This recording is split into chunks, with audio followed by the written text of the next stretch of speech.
हे गरुड़, वह प्रेत अनेक प्रकार से विलाप कर पूर्व जन्म के कृत्यों कर्मों का स्मरण करता हुआ विचार करता है कि अब मनुष्य देह कैसे प्राप्त होगा।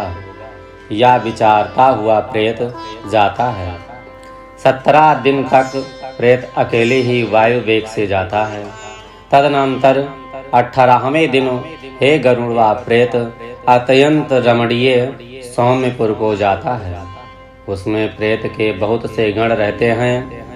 वहाँ पुष्पभद्रा नाम की नदी है और वहाँ न्योग्रोध नाम का एक अत्यंत सुंदर दिखाई देने वाला वृक्ष है।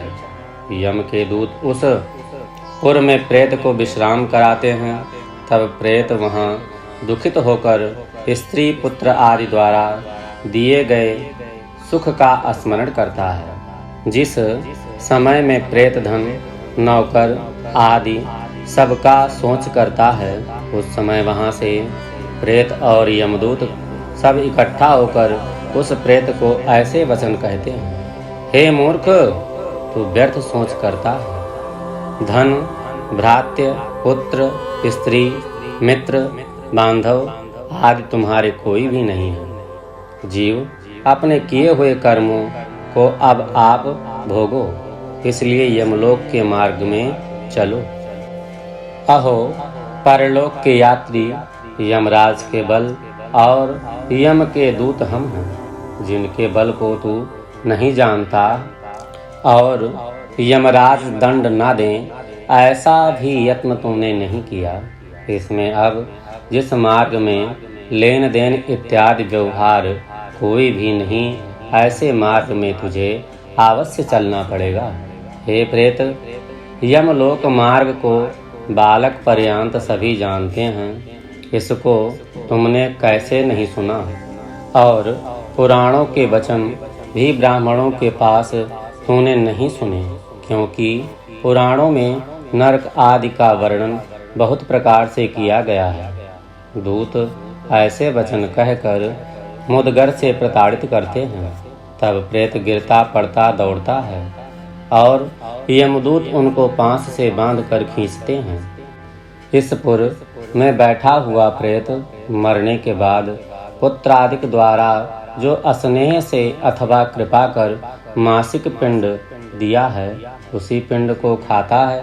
तदनंतर सौरपुर को जाता है, जिस पुर में काल के स्वरूप को धारण करने वाला जंगम नाम का राजा है, जिससे प्रेत भयभीत हो विश्राम चाहता है।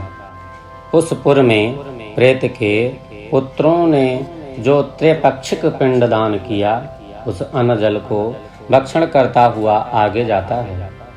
तदनंतर प्रेत जल्दी से नागेंद्र भवन जाता है। वहाँ भयानक वन है, जिसको देख वह बड़े दुख से रोता है।